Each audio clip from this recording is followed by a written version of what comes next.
Lights. Beg your pardon. I'll be quiet. No, Okay. you're good. Shall we begin? Let's begin. Yeah. So I call to order the Finance Committee of Fallbrook Regional Health District. And I'd like all to order, please. You are called to order. Remember, we don't have to do roll call anymore unless anyone is remote. I've and no one forgotten is that. remote. All right. See, it's our habit. For 5 Mhm. years, we started doing that. Yeah. Habits are hard to break. All right. Do we have anybody on the phone or? No, Nobody on Zoom. and I didn't see anything in email. Okay.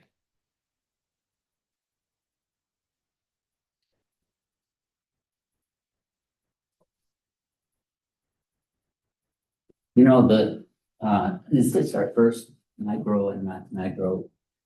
No, this is actually our third. Excuse me. Well, they keep doing different and better things, I've noticed. I don't, I've seen a whole lot of financials in my life, and I've never seen one quite like this one, which is good. It's fairly consistent with what they've done for us in the past. Yeah. I think this is the first year that they've fully folded in the foundation. Right? They discussed it last year, but it had only just kind of started in last year's. So this is the first year they've really started pulling it in. I think they're also, we have a new, is she a principal yet? Is Stacy considered a Oh, principal? no, she just, Stacy, Yeah, she just got certified, so So- she's a manager, I think. she's the manager of it, and she comes at it with a different lens than I think she did when she was just associate level. Yeah. So again, you're gonna see that difference with her onside out of it. And I think we have 3 more years before Paul has to switch out as the managing partner. And then someone else in the firm has to be like the manager partner over it. And then that way we can stay with the firm. We don't have to switch out auditors. Yeah. Just have a different manager that oversees it or something of that. I'd have to go back and check. Really this. cool. Yeah, go back and check the statute, but they do a good job and they're so familiar with special districts Yeah. that you're not trying Yeah. to educate them like we've struggled with CLA and so, exactly, that guy. Are there 2 micros? There actually were husband and wife. So are we gonna skip to that or are we? Well, no, I was just kind of babbling on about that. So, Sally's like, let's get back to the report. Rachel, how would you like to see? Well, Howard, it's up to you. We can go with our traditional format and with you as the treasurer reading through your treasurer's report and following along on our reports. I think we said we'd probably stick to that until we consider some staff changes and some ideas of reporting changes. As a reminder, last month, we discussed the fact that we're one of the few districts where the treasurer board member actually does the reporting and it's not done by staff, which is fine. It's just, it was our history and we believe it came forward from back when Richard Levering, Yeah, who was a CPA, all right. was on our board and had the treasurer's role. And he obviously, I think, created this Right. history and legacy of the treasurer doing the finance reports. So I would say for now, let's go ahead and keep it status quo where you as treasurer are running through the reports. Okay, and let's change in December. You want to change in December. So at the December meeting or, Yes.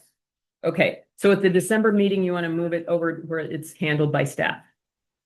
Okay, Whenever we make the shuffle of the Yeah, right. board. Yeah. Assignments. okay. And remember when we switched some things to make this briefer, that analysis done by, The AI analysis. I thought was wonderful. And so I don't think that lengthens anything. In fact, nobody has to look at it except for me. Well, it actually had, the exact process had quite a few errors. And what happened was Susan would actually end up having to put a lot more time into editing the document. It was very cumbersome. Very cumbersome on this side. Not do that. So, and after we get to, discussion item C, we may want to discuss, what some of our options are, because we won't have necessarily access to that same AI tool. But if we move it over to staff level, we can still provide a more comprehensive, yet concise report that has a little bit more of an overview, so that you're not trying to interpret from just financials without context. Right.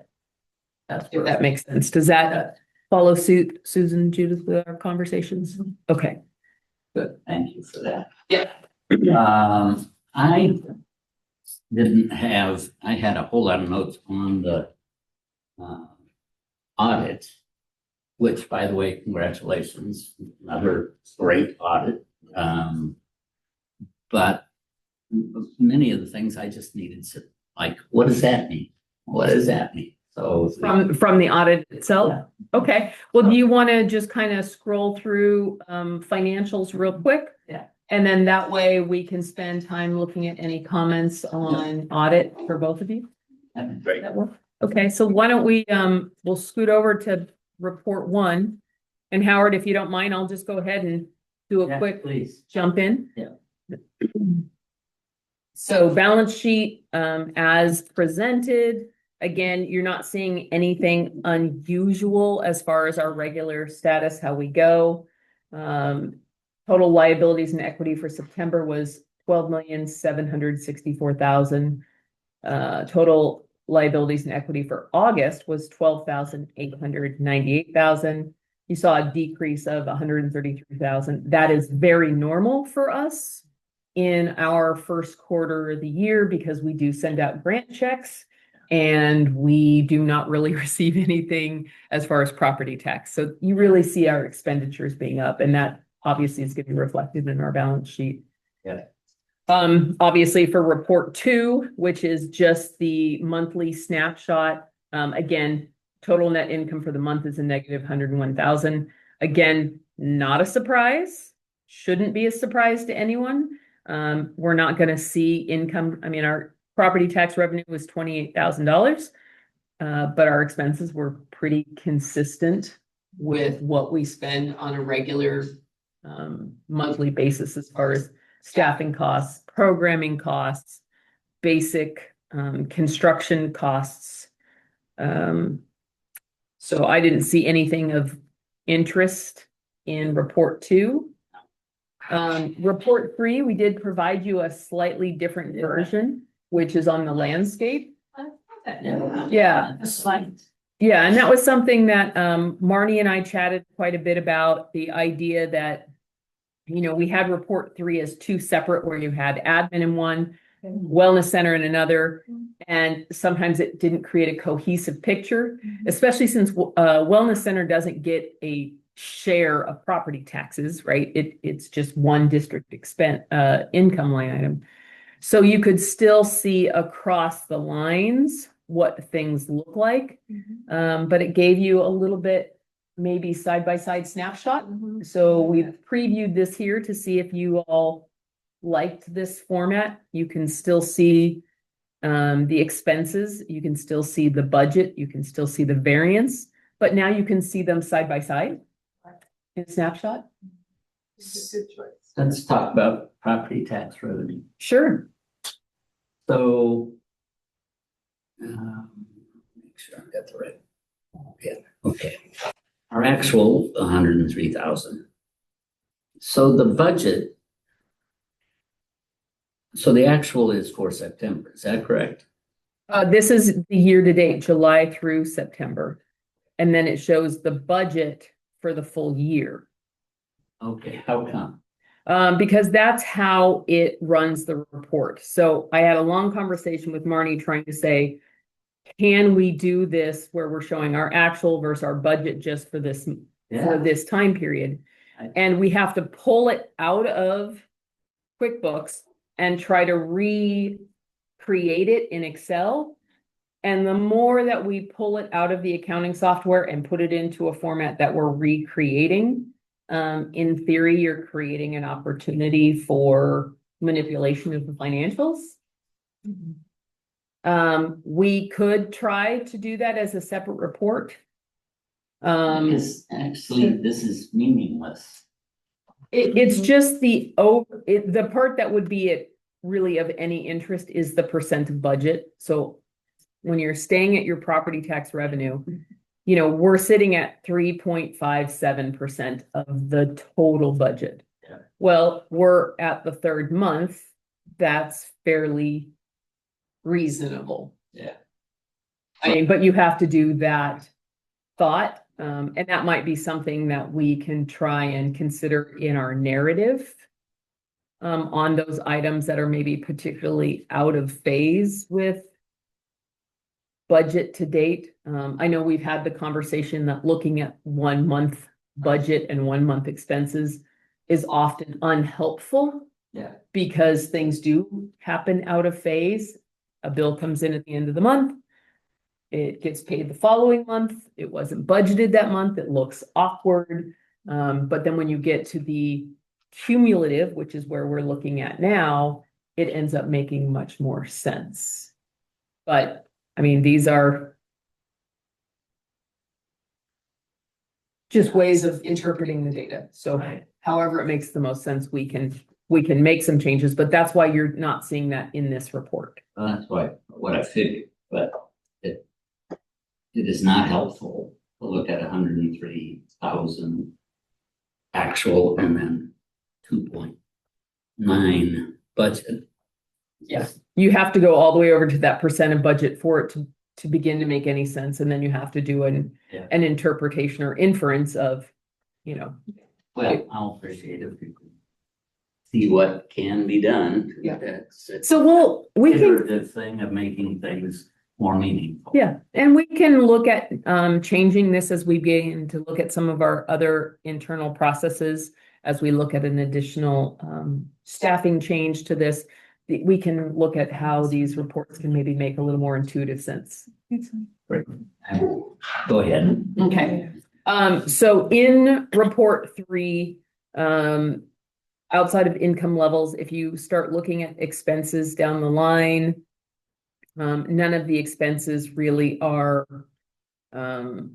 significantly over. You'll see a few of the grant items for district direct care service under that general category where it says it's 100%. Well, the youth fitness grants are only paid one time, so they're sitting at 100%.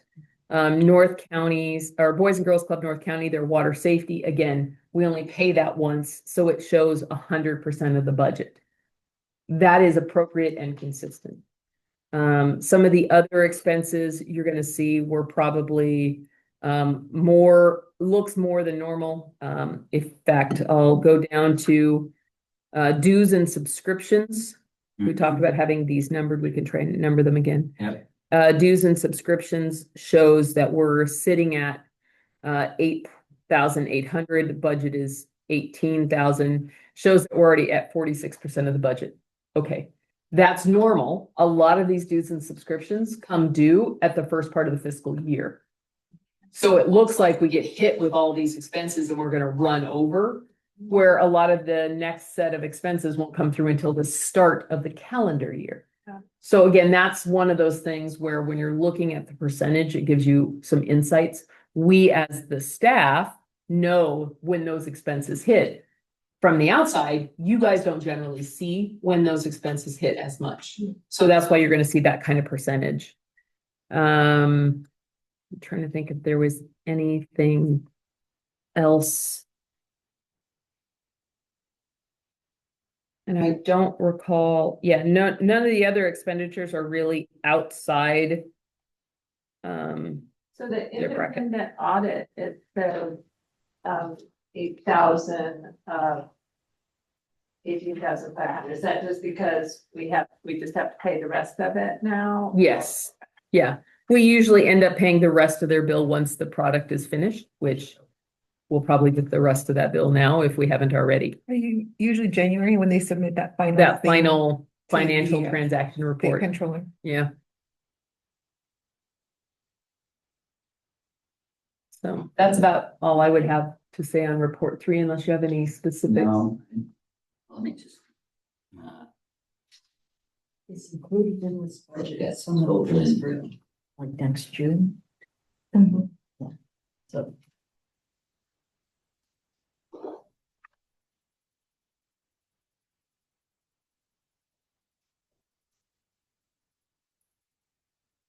And while you're looking at things, Howard, I will point out that eventually our employee benefits will probably see a shift in that percentage after January, because we're going to have switched to SDRMA, which we didn't know we were going to be able to do when we were doing budgeting. So we'll see a hit there, but we can make a note in the narrative so that when that hits and it looks like all of a sudden there's a big bump, we'll have a narrative that can point to the why of it. So that as you go back and look at historicals, you'll be able to say, oh, why did they have this big dump? Oh, this is the time when they changed from CalPERS to SDRMA. The first time there was a larger increase. Could be December 5th, actually. December 5th instead of Okay. January. Yeah. Yeah, I don't have any other questions, particularly if we're able to make some changes in terms of the Okay. budget, July through one. Okay, we'll see what we can look at on that. Report 4, which are the investment statements of Lath, CalTrust, class, and then our investment compliance report, which Susan puts together. Again, nothing unusual or untold there. Agree.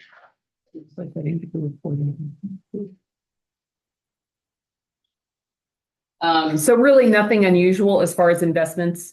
I will tell you that, monthly, CalTrust meets with their investment advisors. And it just so happened to coincide with a report done with the Fed chair. And then CalTrust kind of does a, hey, this is what it means report. And it was quite comical. I sent it over to Susan this time. If you're interested, I don't know if you guys have subscribed to that, but I can send it forward. It is very amusing. I can't believe informative. it's incredibly informative, but it's very funny. So the CalTrust advisor will take a stab at interpreting what Fed chair says. And the analogy that came out of the Fed chair's conversation had to be, like driving in the fog. We're driving in the fog because we don't have data, we don't have this. Yeah.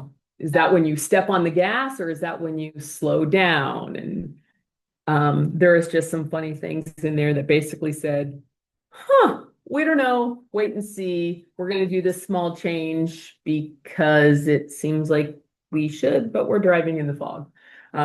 It's very funny. I will send it forward. It's very concise, so it does not take a lot of reading time, but it is freaking hilarious. And have you found over time that is observations or predictions? It's very, very little prediction, a little bit more interpretation of observation. I found those to be fairly accurate. Again, as part of the Legacy Endowment Board, both Susan and I are typically, as well as you, Howard, are able to see what the investment advisors at Legacy say.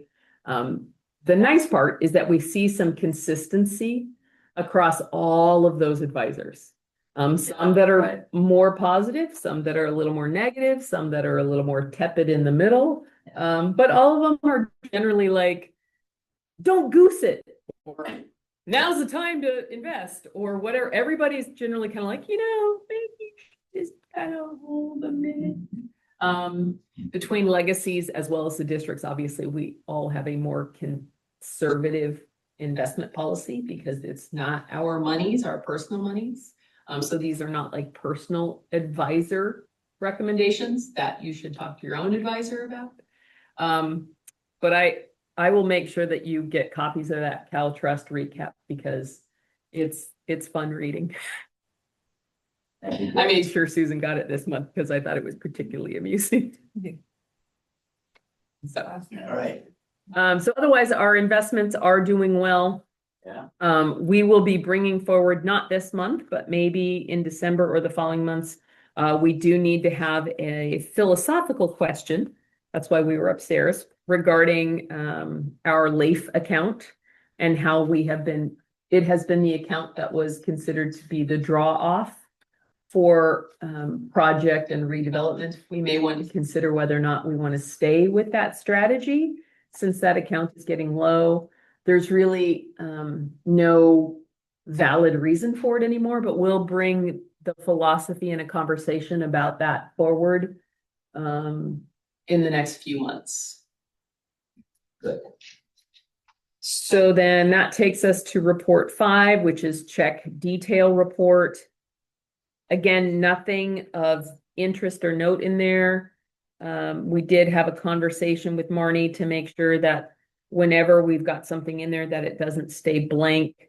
We identified why there was a couple of times where we had a blank expense listed, and that had to do with ACHs, meaning that when that vendor pulls directly from our account or we authorize that transfer, it's not like a check where it's written into the check register. So you have to find this blank and then manually go back and fill it in.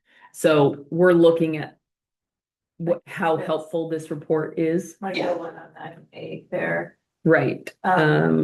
So top over there where it says 9/8, the expense is $5,500. Again, that is one of those expenses that was ACH'd.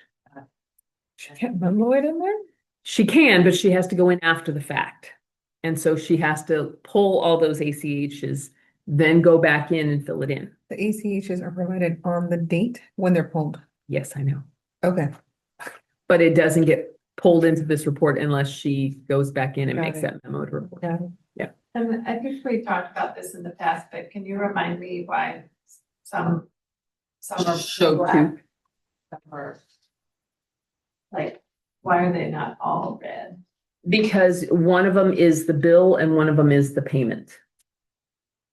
So they're all, like, for example, But the ACHs are the ones that show double red. Why are the ones Yeah. that are double red? the double red are the ACHs or our bill payment where, so if you are on the first page, go to the CalPERS. It shows 2 in black and 1 total in red. Right, Those 2 black are the 2 split Well, payments. They're split payments. They're split expenses to us, right? Okay. Because we split that between wellness center and admin, but we only send out 1 payment. That's why you see 1 in red, and the red is the money going out.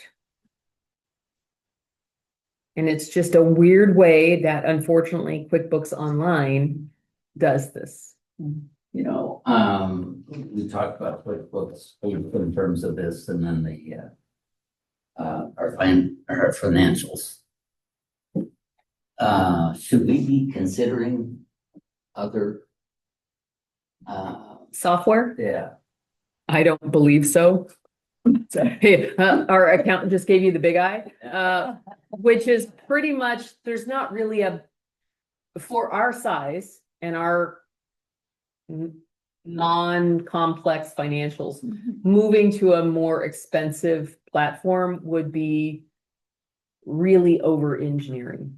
It really wouldn't help us. What would have been great is if when QuickBooks got rid of desktop version and stayed with just online, if they were able to make their online version function the same as desktop had. And that has been a complaint from every accounting, bookkeeping person we've talked to. But some of these are technicalities from how you enter the transaction from the user. And I think that'll go to the other conversation, because some of these are just user transaction entries. So we believe that we can be having some better reporting Oh, great. from this in the future. Okay.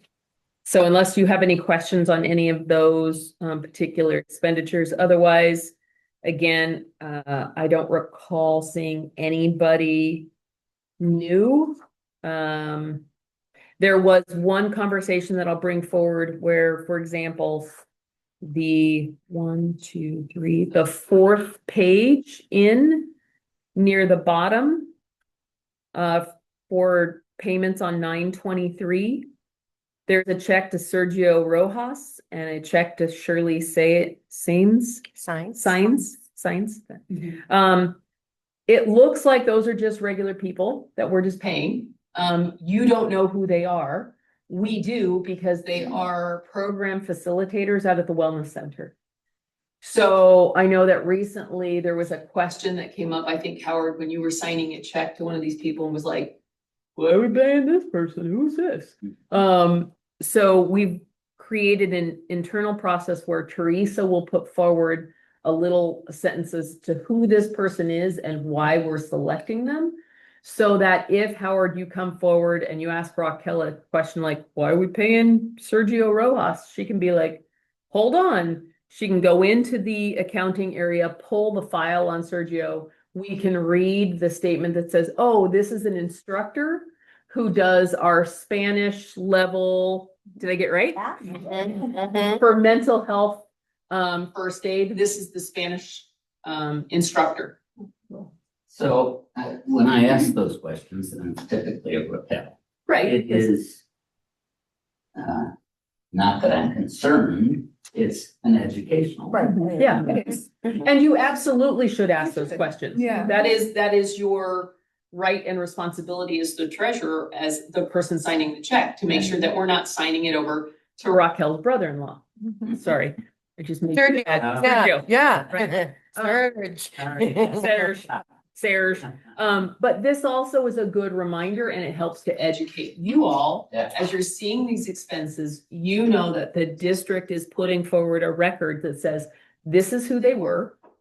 This is why they were, and this is a very basic line item as to why this person was selected. So Judith and I had this conversation. It's kind of this value added is her term for that. To Teresa and I, it was also the, why are you selecting this person? Why are they credible to teach this course, right? And so Teresa can probably rattle off top of her head, oh, well, he's already trained through mental health first aid and they're da-da-da-da-da and they're certified. Okay, well, that's a laborious conversation to have. So she's starting to put that together in an email so that it can go to Judith, so that then Judith can put it in the file that we're paying these people. So that if you do ask that question, or a member of the public comes in and asks that question, we can put forward a very cogent conversation that says, Sergio Rojas.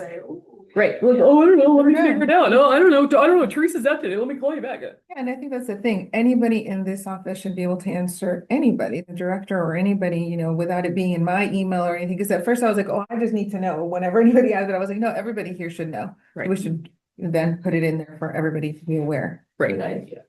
So I just wanted to point that example out, that was a process that we just internally talked about that will now go into that. So again, as we shift and upgrade a lot of our reporting mechanisms, we want to make sure that we're keeping that transparency front and center.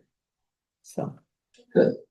So I have a question. So I noticed that, Teresa got reimbursed Mhm. 4,400. So I'm assuming that was either for travel or maybe for something that you spent on the That's education. Oh, yeah. wellness center. That was actually, or the 4,400, that's a reimbursement for education expenses. So Teresa is taking a management course. So under her tuition reimbursement, Okay. we're paying back for that one. Okay. But then it just occurred to me, like I never see anywhere in here where I get my Stipend, stipend. because that falls under our payrolls.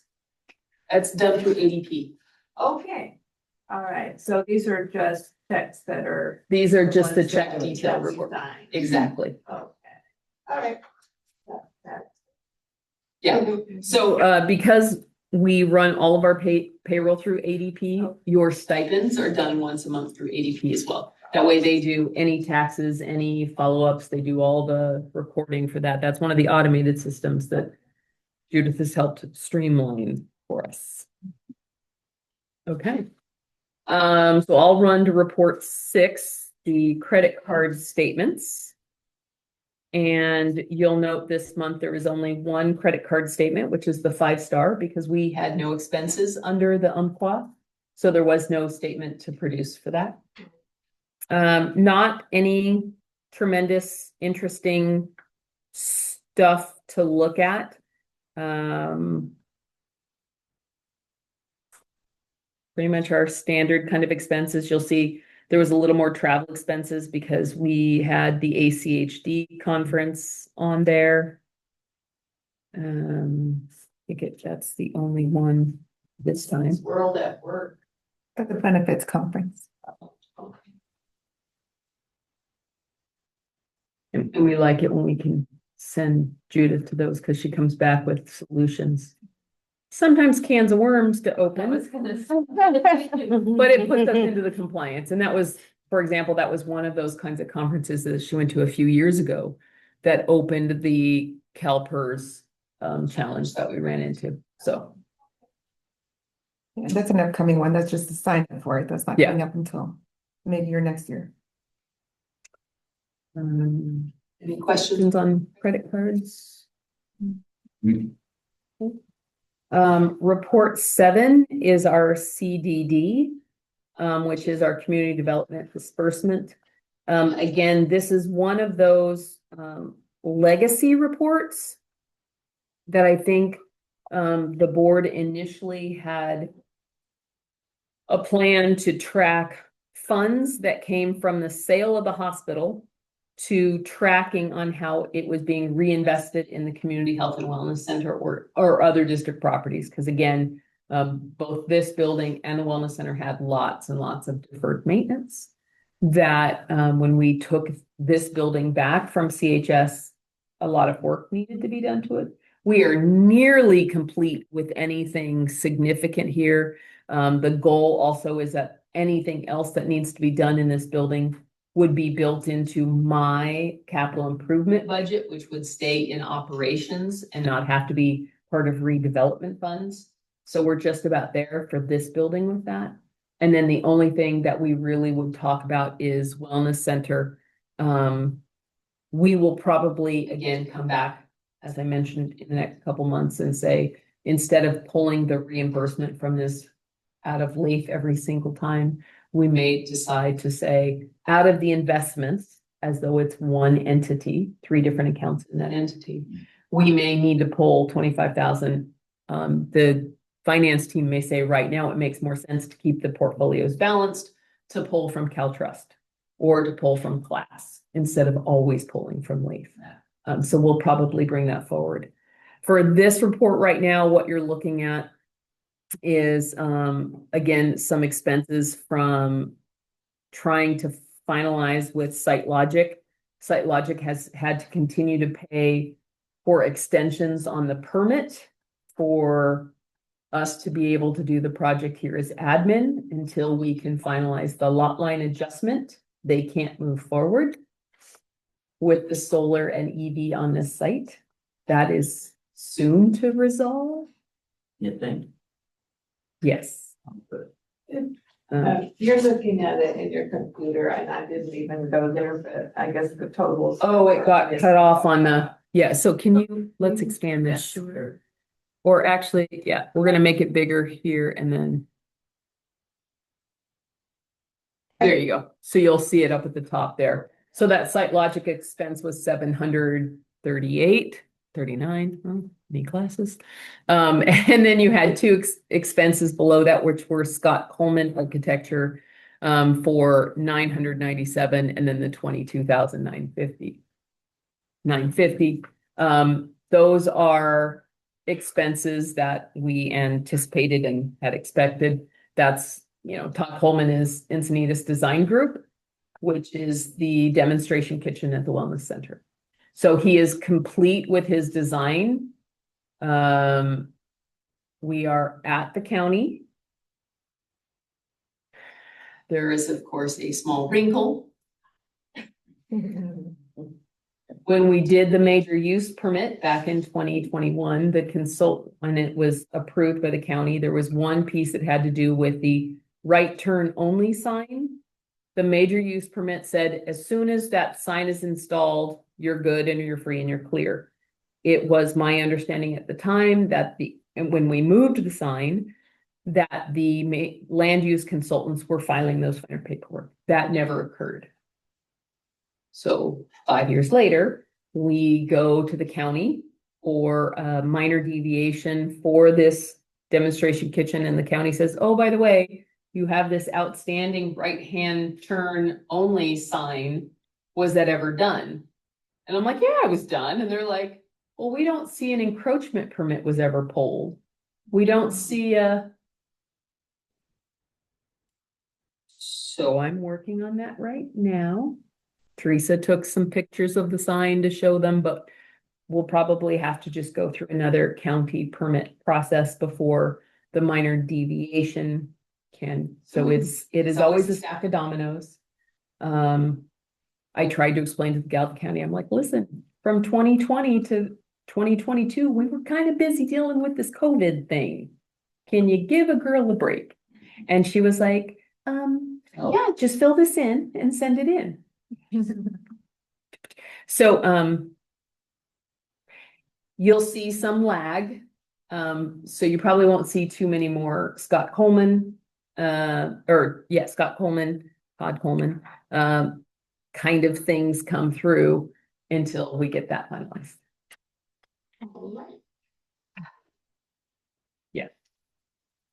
So, but that did bring us back to the fact that we did not do a CDD disbursement last quarter. And again, team, we just had this conversation upstairs, which is why you had to call us down. We have been inconsistent in when we've been pulling these funds.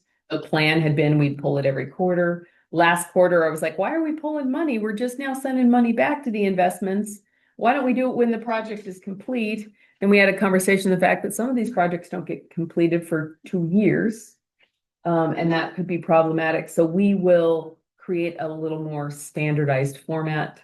But in the meantime, we are asking for a reimbursement back to the operating account where we paid these bills that should come out of that investment redevelopment funds. So we're asking for that transfer of $24,687,000 to reimburse operating account for expenses. And that is all the reports. Thank you for those. Yeah. Yes. And in December, I'll probably condense these down to the reports where there's something of note or just more of a narrative and less of a tick, tick, tick, tick, tick. So if you're comfortable with that. Thank you. So we now move to discussion items, number 4, right? Yes. And I think you just alluded to this. The point A. The transfer, so are you proposing? You are I am proposing. asking that the finance committee make that recommendation. Ellie? I agree. Me too. Okay, perfect. So we'll have that in the minutes for the board report to be approved. I'm skipping for the moment just to see if we can just take care of that. Okay. I didn't see that job description, at least in the papers, but thanks. Was it in the last page? Yeah, I missed it then. I think it's the last page, isn't it? It is. Do you want me to go there? now? Yeah, why don't we skip to that last page? Yeah. a good job description. Yeah. Um, so you have not started to look, right? No. Because. No, we need to make sure, because it's a new position for the district. If it is just a replacement staff person, I don't usually bring it to any committee. When we are proposing a new staff position, we bring it to finance and then to the board.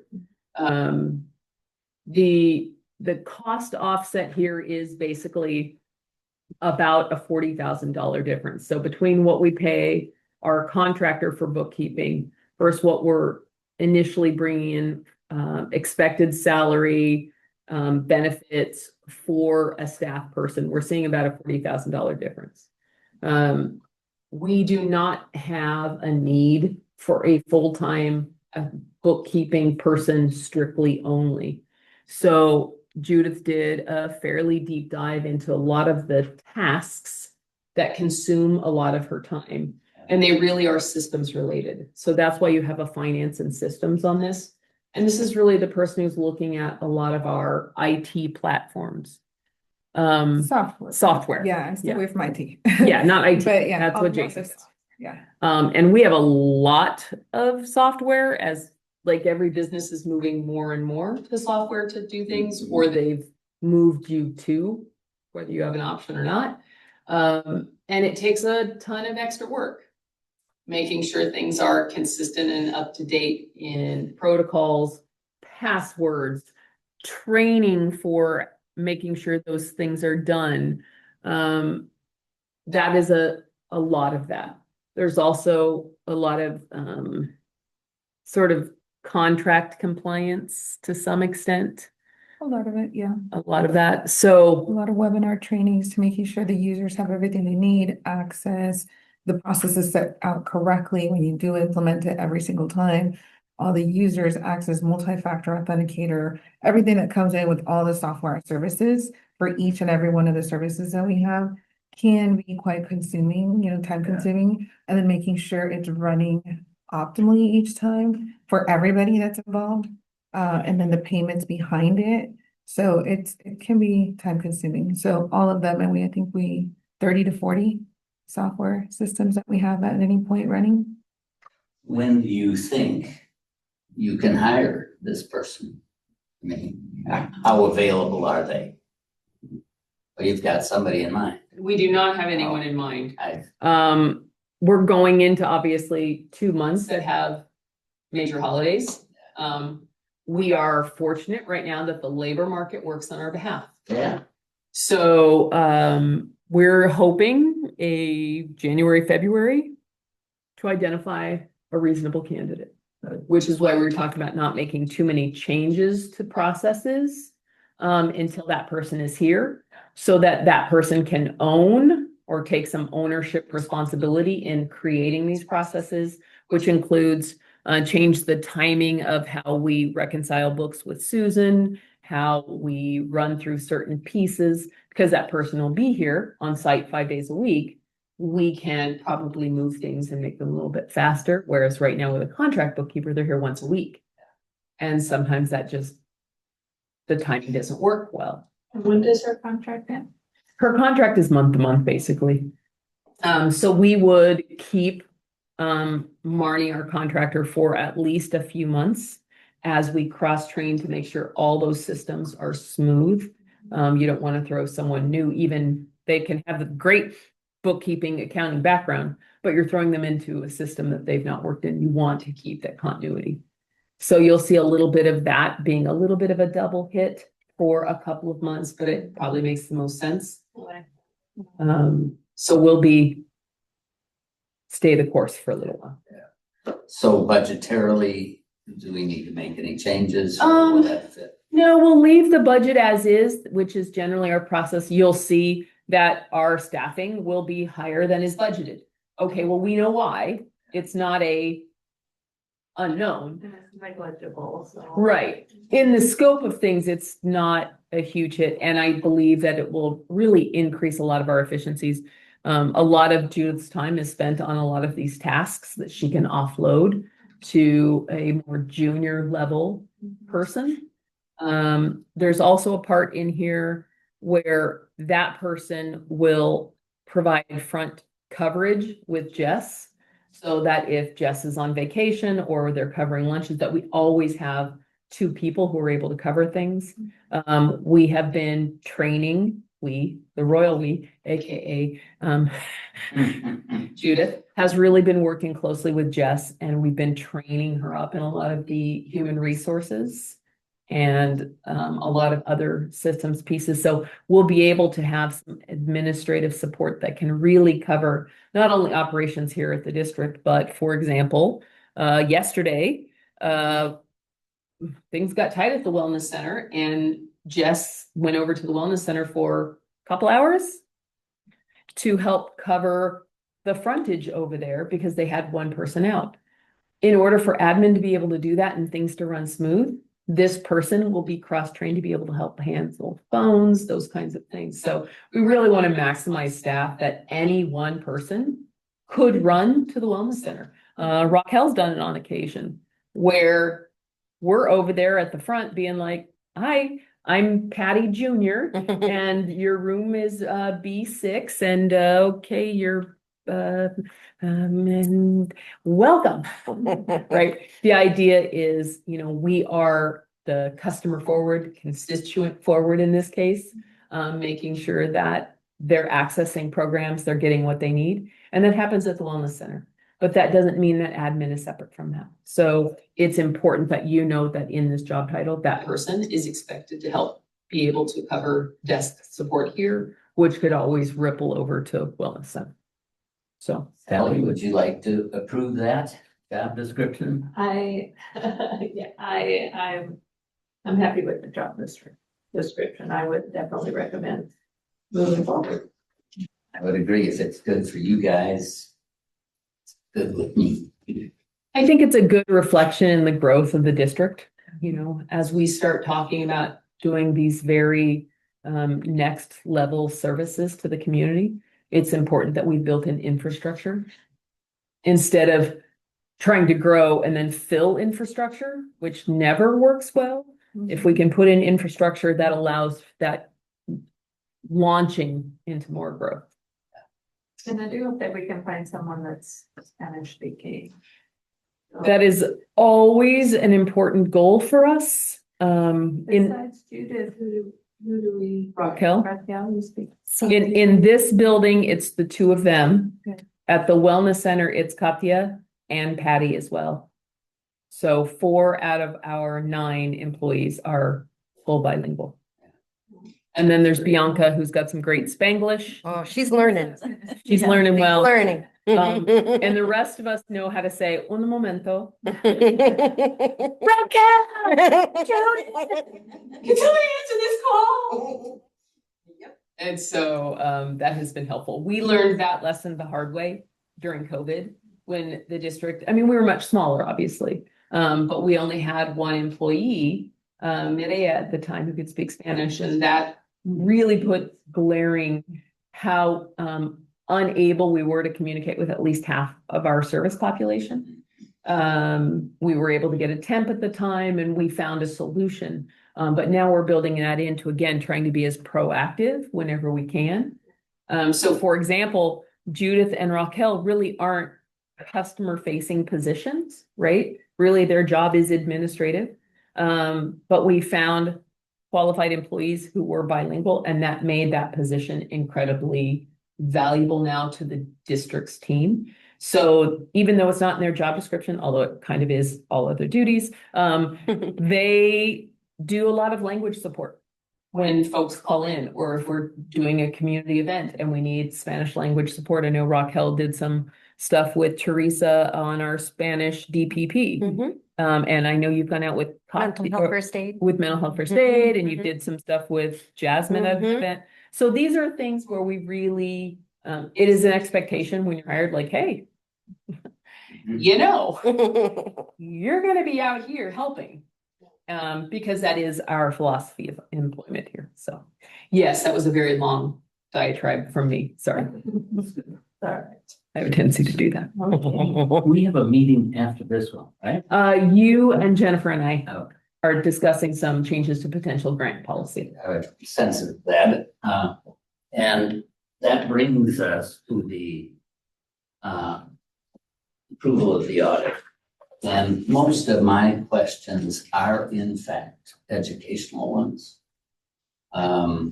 which I can either put in writing or schedule a time with Judith and just say, well, what does this mean? What does that mean? And I would say if it's about the audit, we might want to make sure that you have Susan as part of that conversation, because much of the information in the audit are probably questions that Susan would probably be able to answer better than. Yeah, and that'd be wonderful. Although, Susan, it really is, let me give you an example. On page 6, they talk about library services. Yeah, picked on. So it's not so much an Yeah. amount or something like Yeah, that. and that is just their boilerplate language. Yeah. Yeah, but what does it What mean? does it mean to us? I'm suggesting that we change their boilerplate language to Yes. community health and wellness. for future. Yeah, Yes. So that I had the same question on that. I said, can we change it for future? I understand it's boilerplate language, but it has nothing to do with that. Right. Yeah.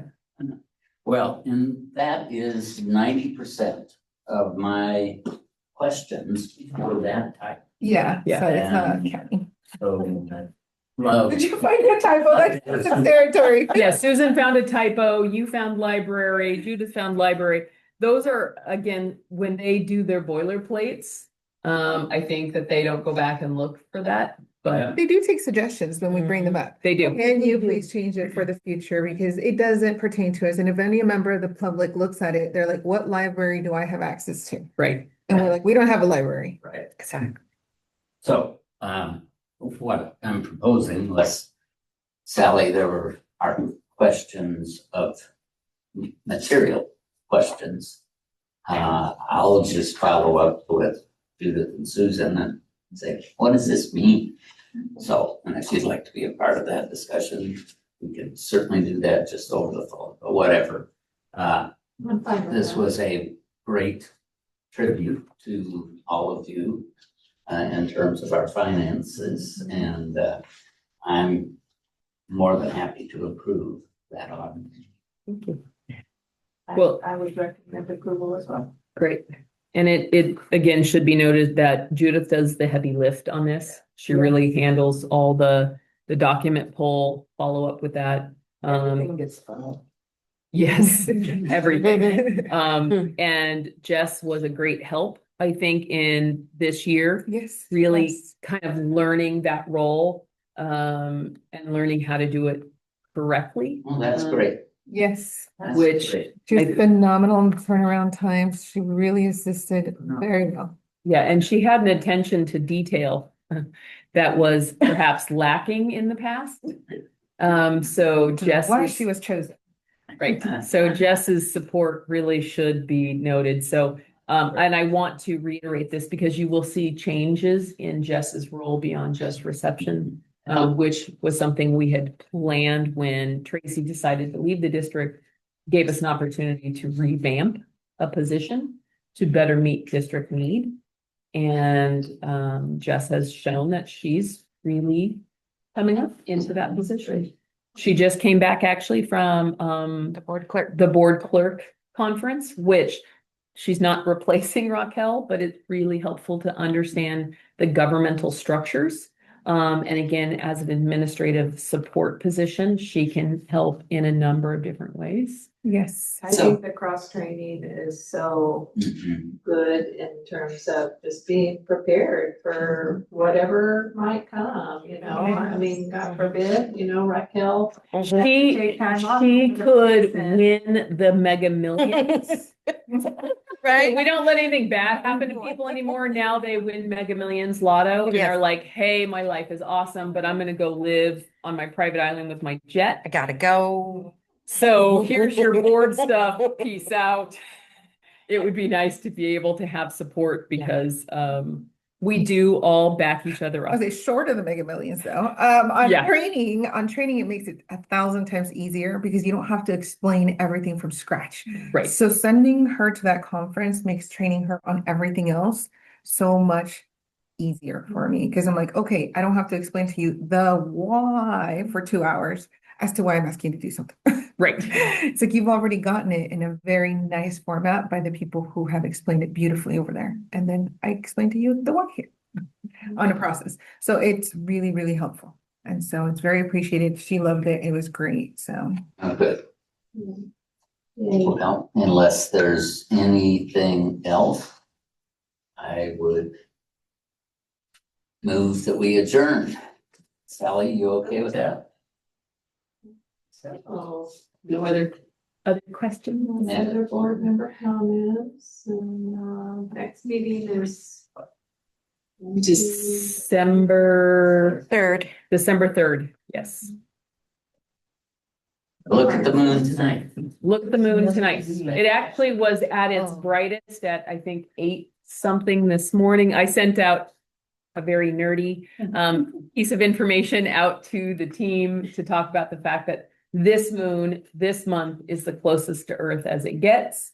So it was actually at its brightest at 8:19 this morning, not that you could tell because the sun was already up. But it still means that between last night and tonight, it will be at its biggest and brightest. Beautiful. So it's really easy to be out when it's dark at night, 6 o'clock, and it's pretty dark. The moon will be very bright and good time to go out and look at it. It's a harvest moon, right? It's considered a harvest moon. I think it has a special name. They have special names for all.